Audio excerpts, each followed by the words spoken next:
አብዛኞቻችሁ ትልቅ ቦታ እንደምትደርሱ ይሰማችኋል። ውስጣችሁ ትልቅ ህልሞች አሉ። በህይወት የምትፈልጉትን ህይወት መኖር፣ ሀብታም መሆን፣ ስኬታማ መሆን፣ ለሌሎች መትረፍ፣ ብዙዎችን መርዳት፣ ብዙ ትልቅ ቦታ እንደምትደርሱ ውስጣችሁ የሚነግሯችሁ ድምጾች አሉ። ነገር ግን ውሏችሁ እንደዛ አይደለም። ውሏችሁ ትልቅ ቦታ፣ ትልቅ ህልሙን የሚያሳካ ትልቅ ስኬት ላይ የሚደርሰው አይነት ውሎ አይደለም የምትሉት። እንዲሁም ብዙዎቻችሁ የሚገርመው ቀናችሁ ተመሳሳይ ነው። ጠዋት ከእንቅልፋችሁ ትነሳላችሁ። እንደተነሳችሁ ወደ ስልካችሁ ትሄዳላችሁ፣ ስክሮል፣ እድሜ ለቲክቶክ፣ እድሜ ለዩቲዩብ፣ ማይሆን ቪዲዮ እያያችሁ ትውላላችሁ። ቁርስ ይደርሳል፣ ቤት ቁርስ ትበላላችሁ። ደን ማይሆን ቦታ ጓደኛችሁ ይጠራችኋል፣ ወይ መልእክት ላካላችሁ፣ ወይ ቦታ ትሄዳላችሁ። ብቻ ህይወታችሁ እንደባከነ፣ ጊዜያችሁ እንደባከነ፣ ቀናችሁ እንደባከነ ይውላል። ነገር ግን ያ ትልቅ ህልም ውስጣችሁ አለ። አሁንም ስሜቱ አለ። የሆነ ቪዲዮ ስታይ ወይኔ እዚህ ቦታማ ደርሳለሁ ትላላችሁ። አምቢሺየስ ናችሁ፣ ግን ሌዚ ናችሁ። ቀናችሁ አንድ አይነት ነው ብዙ ጊዜ። ስለዚህ እንደዚህ አይነት ሰው ከሆናችሁና ማትፈልጉት ቦታ በህይወት ከሆነ አሁን ያላችሁት በዚህ ቪዲዮ 5 ወደ ተግባር ቀይራችሁ በህይወታችሁ የተሻለ ለውጥ እንድታመጡ የሚያግዟችሁን ደረጃዎች አካፍላችኋለሁ። አብራችሁኝ እስከ መጨረሻው ቆዩ። ብዙ ሰዎች አሉ፣ ህልም አላቸው፣ መለወጥ ይፈልጋሉ ከምንም በላይ ግን በቃ መለወጥን ሲያስቡ በአእምሯቸው ይደክማሉ። በአእምሯቸው ይሄን ሳደርግ፣ ይሄን እንዴት አድርጌ፣ ይሄን ወዴት ወስጄ፣ በዚህ በኩል ማን አግዞኝ፣ ብቻ በሐሳብ ብቻ አእምሯቸው ውስጥ በማሰብ ብቻ ይደክማሉ፣ ይሰንፋሉ። ኦቨርቲንከር ናቸው።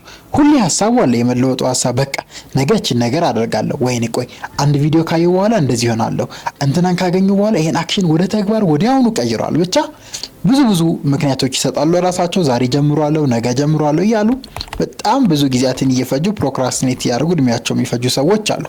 በጣም በህይወታችሁ እንድታውቁልኝ የምፈልገው ሁሌም ጊዜ ቆሞ አይጠብቅም።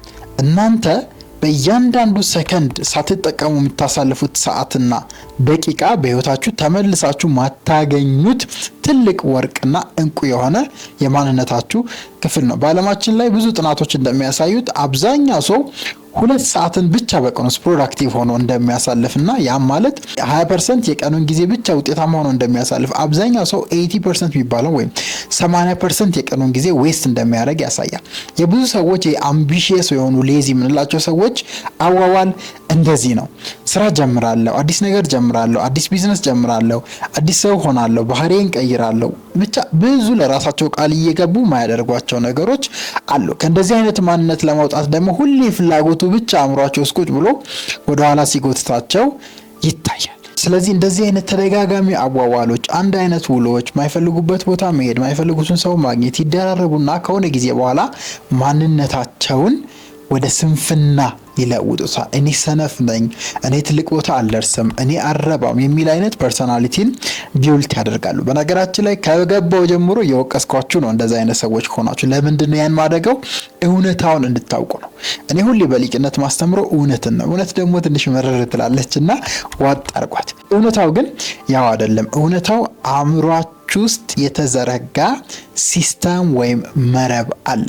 አብዛኛውን ጊዜ ካያችሁ አሁን ላይ ያለን ትውልዶች፣ አሁን ላይ ትልልቅ የሆነን 20ዎች ውስጥ 30ዎች ውስጥ የደረስን ሰዎች ያደግንበት የሆነ መንገድ አለ። ስፔሻሊ ከልጅነታችን ጀምሮ ትምህርት ቤት እንገባለን፣ ኬጂ እንገባለን፣ ቤተሰብ የሚያሳድግበት መንገድ አለ። በሆነ መንገድ እያደግን መጣለን፣ ትምህርት ቤት እንገባለን። ትምህርት ቤት ፊድ የምንደረገው ኢንፎርሜሽን አለ። ህይወት እንደዚህ ነች፣ ትምህርት እንደዚህ ነው፣ ከተሳሳትክ አትረባም፣ ሰነፍነ፣ ኤክስ ማግኘት የለብህም፣ ትምህርት ብቻ ነው በህይወት ውጤታማ የሚያደርግ፣ ታለንትን ብቻ በጣም ብዙ ጋርቤጅ የሆኑ አእምሯችን ውስጥ ፕሮግራም የሚደረጉ ሲስተሞች ወይም ስርዓቶች አሉ። ስለዚህ መጀመሪያ ማወቅ ያለባችሁ ማንነታችሁን ከመገሰጻችሁ በፊት፣ አልችልም አረባም ከማለታችሁ በፊት ምን አይነት ሲስተም ነው አእምሮ ውስጥ የተጠመደው፣ ምን አይነት ሲስተም ነው አእምሮ ውስጥ የተዘረጋው የሚለውን ማወቅ አለባችሁ።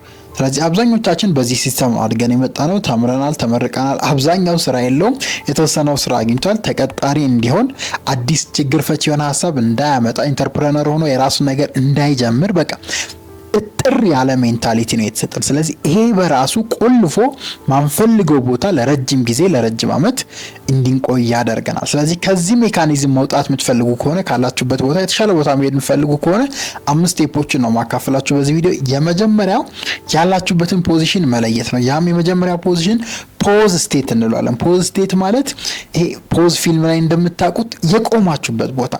ለውጥን ትፈልጋላችሁ ግን ምንም አታረጉም። ለውጥን ትፈልጋላችሁ፣ ሞቲቬሽን ታገኛላችሁ ግን ምንም አይነት እንቅስቃሴ በህይወታችሁ አታረጉም። ይሰለቻችኋል ነገሮች። የሆነ ሰው እየመጣ ኔጌቲቭ ነገር ፊድ ያደርጋችኋል፣ ወደኋላ ይመልሳችኋል። ብቻ ፖዝ ስቴት ምንለው ቦታ አለ። አብዛኛው ሰው እዚህ ስቴት ላይ ነው ረጅም ዓመት እድሜው የሚቆየው። ስፔሻሊ ወጣቱ 20 ዓመት 15 ዓመት የወጣትነት ጊዜው ፖዝ ስቴት ላይ ይቆይና ከሆነ ጊዜ በኋላ ልንቀሳቀስ ብልም ነገሮች ማያንቀሳቀሱበት፣ እድሜው ማያንቀሳቀስበት፣ ፋይናንሱ ማያንቀሳቀስበት ቦታ ይደርሳል። ስለዚህ እዚህ ስቴት ላይ ነኝ ወይ የሚለውን መለየት አለባችሁ። የመጀመሪያው ስቴት እሱ ነው፣ ፖዝ ስቴት። መለወጥ እየፈለጋችሁ፣ አክሽን መውሰድ እየፈለጋችሁ፣ ፕሮክራስቲኔት እያደረጋችሁ፣ አይሆንም አልችልም እያላችሁ በተለያየ ምክንያት ራሳችሁን ወደ ኋላ የምትመልሱበት ቦታ ይሄ። ስለዚህ ከሰልፍ ቢሊፍ ጋር የሚገናኝ ስቴፕ ነው። እዚህኛው ስቴፕ ላይ መሆናችሁን ማወቅና መለየት አለባችሁ። ስፔሻሊ ይሄን ከትምህርት ቤት ከተማርንበት መንገድ ጋር በደንብ ይገናኛል። ቅጥር ሜንታሊቲ ስፔሻሊ አሁን ለምሳሌ የምንለው የሆነ ቦታ ትቀጠራላችሁ፣ ተመሳሳይ አይነት ህይወትን እየኖራችሁ ስለለውጥ ታስባላችሁ፣ ግን ብዙ ነገሮች ወደ ኋላ ይጎታችኋል። ችግሩ፣ ፋይናንስ ማጣቱ፣ የሀገሪቱ አለመመቻቸት፣ ብዙ ነገሮች ወደ ኋላ ወደ ኋላ እየጎተታችሁ ፖዝ ስቴት ላይ ልትቆዩ ትችላላችሁ። ይሄ የመጀመሪያው ስቴፕ ነው። እዚህ ቦታ ላይ መሆናችሁን ከለያችሁ በኋላ ከዚህ ቦታ ዘላችሁ መሄድ ያለባችሁ ሁለተኛው ስቴፕ ኢንስፓይሬሽን ስቴፕ የምንለው ነው። ኢንስፓይሬሽን ስቴፕ ማለት ከመጀመሪያው ስቴፕ የተሻለ ስፔሻሊ አክሽን ለመውሰድ፣ ተግባርን ለመቀየር፣ አዋዋላችሁን ለመቀየር፣ ጓደኞችን ለመቀየር ኢንስፓየርድ የምትሆኑበት ስቴት ነው። በጣም የሚገርማችሁ ብዙ ሰዎች ፖዝ ስቴት ላይ ስላሉ እናንተን ወደ ኢንስፓይሬሽን ስቴት አይከቷችሁ እንድትነቃቁ። ለምሳሌ ሞቲቬሽናል ነገር ብታወሩ አቦ ዞሮ ህልበናት ምናምን ብለው ወደኋላ የሚመልሱ፣ ስራ የሆነ ቦታ ወጣችሁ ብትጀምሩ ኧረ ይሄ ምንም የማይጠቅም ስራ እረፍ ብለው ቤተሰብ ሊሆን ይችላል፣ የግል የምታውቁት ጓደኛ ሊሆን ይችላል፣ የቅርብ ሰዎቻችሁ ወደኋላ የሚመልሷችሁ ስቴት ነው ኢንስፓይሬሽን ስቴት። እዚህ ላይ ብዙ ጠላቶች አሉ። ለምሳሌ የሆነ ዩቲዩብ ቪዲዮ መከታተል፣ ይሄን ቪዲዮ ለምሳሌ አንዱ ከፍቶ ማየት የመሳሰሉት ነገሮች የኢንስፓይሬሽን ስቴቶች ናቸው። አክሽን ለመውሰድ ወደ ተግባር ለመግባት የምትነሳሱበትና ብዙ የሚተናነቋችሁ ነገሮች የምታሸንፉበት ስቴፕ የኢንስፓይሬሽን ስቴፕ ነው። ይሄን ስቴፕ ከፖዝ ስቴፕ ቀጥሎ ማለፍ አለባችሁ። ይሄን ስቴፕ ካለፋችሁ በኋላ ነው ወደ ሶስተኛው ደረጃ የምትመጡት። የሶስተኛው ስቴፕ ነው ትክክለኛውና ራሳችሁን የምትቀይሩበት ወደ ተግባር የምትገቡበት ስቴፕ። ይሄም ወረቀትና እስክሪብቶ ይዞ ወዴት መሄድ እንደምንፈልግ መወሰንና እስክሪብቶ ላይ ማስፈር የምንጀምርበት ስቴፕ ወይም ፕላኒንግ ስቴፕ የምንለው ነው። ብዙ ሰዎች ይህን ስቴፕ አይወዱትም።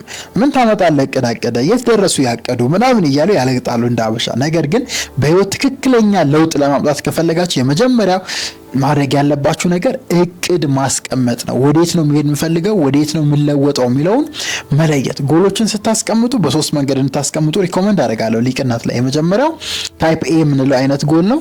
ይሄ ጎል ሞር አሁን ካላችሁበት ትንሽ ፈቀቅ የምትሉበት፣ ለምሳሌ ጊዜ አጠቃቀማችሁን የምታስተካክሉበት፣ ኮንፊደንሳችሁን የምታስተካክሉበት፣ ስራ ከሌላችሁ ስራ የምትጀምሩበት፣ ዲግሪ ከሆነ ያላችሁ ማስተርስ የምትማሩበት፣ የሆነ ግን ማድረግ የምትችሉት ፕላን ማድረግ የምትችሉትን ጎል እንድታስቀምጡ ሪኮመንድ አደርጋለሁ። ሁለተኛ ላይ ታይፕ ቢ የምንለው ትንሽ ከፍ ያለ ከዛ ደረጃው ከፍ ያለ ጎል፣ ለምሳሌ ገቢያችሁ አሁን ላይ 10 ሺህ ብር በወሩ ከሆነ እሷን 50 ሺህ ብር ማድረግ፣ 30 ሺህ ብር ማድረግ፣ ትንሽ ከፍ እንድትል ጎሏን ከፍ አድርጎ ማስቀመጥ ታይፕ ቢ ጎል ነው። ትንሽ የሚለጥጠን፣ ባህሪያችንን እንድንቀይር ሞር የሚያግዘን፣ ሞቲቬሽናችንን የሚያሳድግ፣ ኢንስፓይሬሽናችንን ከፍ የሚያደርግ አይነት ፕላን በሁለተኛ መልኩ አስቀምጡ። በሶስተኛ መልኩ ደግሞ ታይፕ ሲ የምንለው ጎል ነው። ይሄ ደግሞ በጣም በህይወት የምትፈልጉትን ነገር የምትወስኑበትና ያ ጥግ ድረስ እንደምትሄዱ የምታውቁበት አይነት ፕላን ነው። ለእኔ ለምሳሌ ሊቋን ኢትዮጵያ መገንባት በቃ በጣም ትልቅ የሆነ ግብ ነው፣ ፕላን ነው። እንደዚህ ፕላኖችን ጥርት አድርጋችሁ መሄድ የምትፈልጉበትን ስቴፕ በሶስተኛ ደረጃ ታስቀምጣላችሁ። አራተኛ ላይ ማድረግ ያለባችሁ አክሽን ፕላን ማዘጋጀት ነው። ላስቀመጣችሁት ፕላን ላስቀመጣችሁት እቅድና ግብ ምን አይነት ተግባራትን ነው የምከውነው ዝርዝር የምትጽፉበት ስቴፕ አራተኛ ስቴፕ ነው። እንዳልኳችሁ እነዚህ እያንዳንዳቸው ስቴፖች ፕራክቲካሊ የሚተገበሩ ናቸው። የሚወሩ በወሬ የሚቀሩ ሳይሆን የሚተገበሩ ናቸው። ስለዚህ ለምሳሌ ሶስተኛው ስቴፕ ላይ ስራ ጀምራለሁ ብላችሁ ካቀዳችሁ አክሽን ፕላን ማለት ስራ ሊቀጥራችሁ የሚችል ስራ እንድትሰሩ ሊያግዟችሁ የሚችል ኤኒ ሰው፣ ኤኒ ቤተሰብ፣ ኤኒ ጎረቤት፣ ኤኒ ድርጅት ያለው ሰው ጋር እያንኳኳችሁ እስከ ቤቱ ሄዳችሁ ስራ እንዲሰጣችሁ መጠየቅ። ይሄ ነው አክሽን ፕላን ማለት። በትክክል ፕላን ያደረጋችሁት ነገር ወደ ተግባር የምትቀይሩበት ነገር። ለምሳሌ በራስ መተማመንን አሳድጋለሁ ብላችሁ ከሆነ ፕላን ያደረጋችሁት በራስ መተማመናችሁን እንዲያሳድግ የሚችል ቪዲዮ ከማየት ጀምሮ እንደ ሊቃውንት ያሉ አስተማሪዎችን ከመናገር ጀምሮ ትሬኒንጎች ቦታ በአካል ከመሄድ ጀምሮ ደፍራችሁ የምትፈሩትን ነገር ከማድረግ ጀምሮ የመሳሰሉ የሚተገበሩ ትክክለኛ ፕላናችሁን ወደ መሬት የምታወርዱበትን ስቴፕ ነው አራተኛው አክሽን ፕላን ስቴፕ። ይሄን ፕላን በትክክል በሂደት እንደ ልማድ አድርጋችሁ በተከታታይነት ካደረጋችሁት በእርግጠኝነት የሚታይ ለውጥ እዚህ ጋር ማየት ትጀምራላችሁ። ፖዝ ስቴትን አለፋችሁ፣ ኢንስፓይሬሽንን አለፋችሁ፣ ፕላን ማድረግን አለፋችሁ፣ አክሽን ፕላንን ካለፋችሁ በእርግጠኝነት በሳምንት ውስጥ የሚታይ ለውጥ ከነበራችሁበት የተሻለ የምትሉትን ነገር ማግኘት ትችላላችሁ። አምስተኛውና የመጨረሻው ደግሞ እስከ መጨረሻው እንድትቀየሩ የሚያግዛችሁ ስቴፕ ፐርሲስተንስ ወይም ጽናት የምንለው ነው። ከዚህ በፊት ያየናቸውን ሶስቱን ስቴፖች ፕላንና አክሽን ፕላንን ያልሰራውን ነገር እያስተካከልን የሰራውን እያጠነከርን እያበዛን ለረጅም ጊዜ ተግባራችንን የሚቀጥልበት አይነት ስቴፕ ፐርሲስተንስ የምንለው ስቴፕ ነው። በጽናት ያላችሁን ባህሪ፣ ያላችሁን ስኪል፣ ያላችሁን ማንነት እያስተካከላችሁ ከትናንት እየተሻላችሁ ከሄዳችሁ በእርግጠኝነት በህይወት የተስተካከለ የምትፈልጉት ቦታ በጊዜ ሂደት ውስጥ ትመጣላችሁ። 3 ወር ሊፈጅ ይችላል፣ 6 ወር፣ ዓመት፣ 3 ዓመት ሊፈጅ ይችላል። ግን ከትናንትና በእርግጠኝነት የተሻለ ህይወትን እንድትኖሩ ያግዟችኋል ብዬ አምናለሁ። ታላቁ ሊቃውንት ሊቅነት ነበርኩ። ትልቅ ቦታ እንደምትደርሱ የሚሰማችሁ ነገር ግን እዛ ቦታ ያልደረሳችሁ ሰዎች ሁሉ ይሄን 5 ስቴፕ በመተግበር በህይወት የምትፈልጉበት ቦታ እንድትደርሱ ሪኮመንድ አረጋችኋለሁ። አክሽን ኢዝ ዘ ሪል ሜዠር ኦፍ ኢንቴሊጀንስ፣ የሊቅነት ዋና መለኪያው ተግባር ነው። ስለዚህ በተግባር ራሳችሁን የተሻለ ቦታ እንድታደርሱ ሪኮመንድ አደርጋችኋለሁ። በቀጣይ አስተማሪ ቪዲዮ እስክንገናኝ ቻው።